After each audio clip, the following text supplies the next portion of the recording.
On Thursday, Brits will go to the polls to elect local councillors in some 230 councils across England.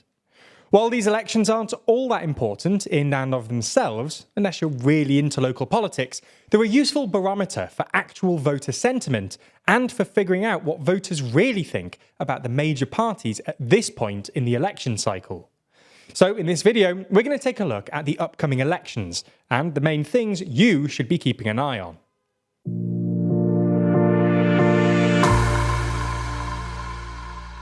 Every year on the first Thursday of May, the UK holds local elections to elect some of its local councillors.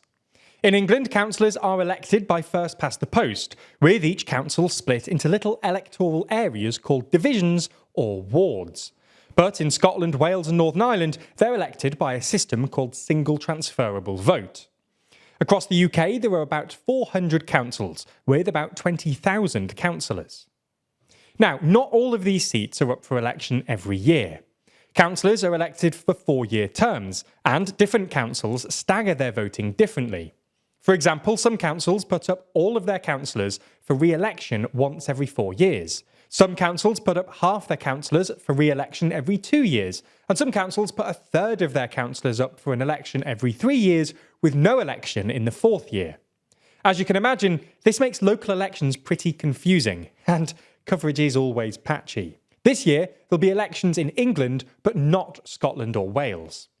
The available councils are spread pretty evenly across the country, with 8,058 seats up for grabs across 230 of England's 317 councils.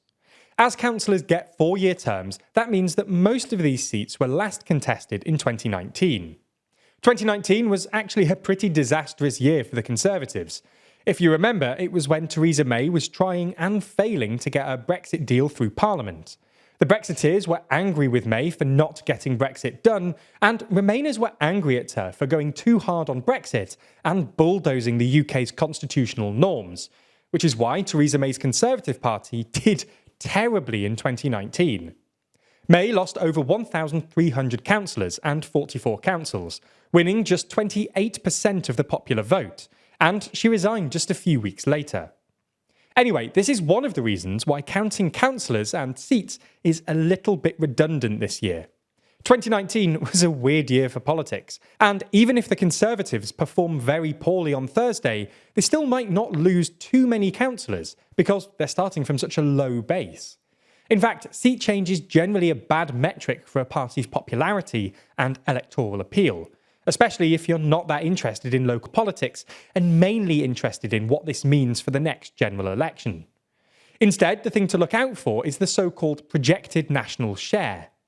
As the name suggests, the projected national share basically takes the vote share at the local elections and transposes it onto the broader UK electorate. So, for example, because the Conservatives are more popular in England than the rest of the UK, and these local elections are only in England, their projected national share will be lower than their actual vote share at these elections.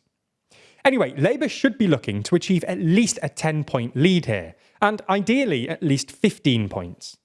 This might not sound all that ambitious, given that Labour are currently polling at least 15 points ahead of the Conservatives. But it's worth saying that the Conservatives often overperform at local elections, and these are the sorts of numbers Blair and Cameron were looking at before they won their elections. At the 1996 local elections, for example, a year before the 1997 Labour landslide, Blair's Labour had a 16-point lead over John Major's Conservatives. At the 2009 local elections, a year before Cameron's majority in 2010, the Conservatives won by 15 points.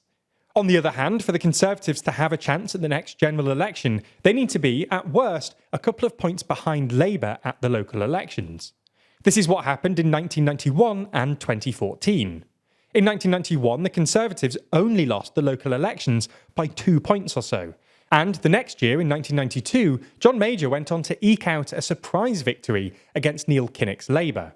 In 2014, again, the Conservatives only lost by a couple of points, and David Cameron went on to edge out Ed Miliband's Labour, who had held a steady lead in the polls until the last weeks of the campaign.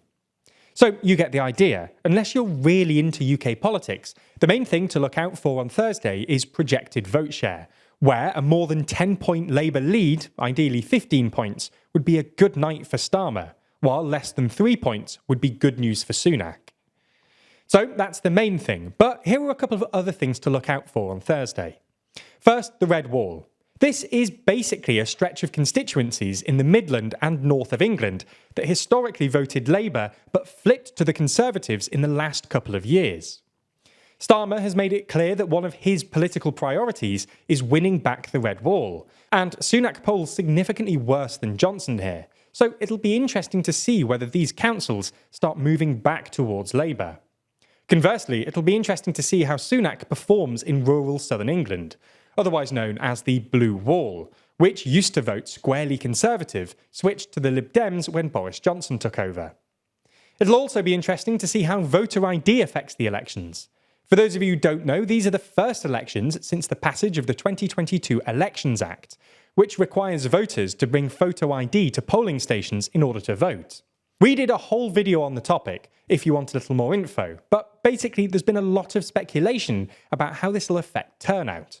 Whether it'll hurt young voters who aren't able to vote using their Oyster cards as ID, whether it'll hurt old people who are generally less likely to carry photo ID, or whether it'll hurt poor people who are less likely to have the required ID in the first place. These elections will be the first time we get to see how this all affects the result. Finally, it's always interesting in these elections to keep an eye on the minor parties like the Greens and Reform. The Greens don't really show up in national level polls, but they've been making steady progress at local elections, and if this continues, it'll provide them with a solid base going into the next general election, where they'll be aiming to attract left-leaning Labour voters who've been put off by Starmer's move to the centre. Similarly, it'll be interesting to see how Reform do, and whether they can attract any voters from the right of the Conservatives who just don't like Sunak's technocratic centrist vibes. Anyway, if you're interested in this video, then I actually did an interview with Professor Sir John Curtis, the UK's polling guru. You can find that video only on Nebula. You'll find a bunch of TLDR stuff on Nebula too. Every weekday we post an extended version of our show, The Daily Briefing, exclusively on Nebula, giving you bonus discussions and explainers. On Sundays we release our show This Week in Parliament, which summarises the week's goings-on in Westminster, only on Nebula. Throughout the week we released videos earlier on Nebula than on YouTube. Every video on Nebula is ad-free, which means that this isn't even here. And most importantly, signing up to Nebula is the best way to support TLDR and all the creators building the platform. It's also super cheap, just a couple of pounds a month. So if you want all of that incredible stuff, then please do sign up using the link in the description.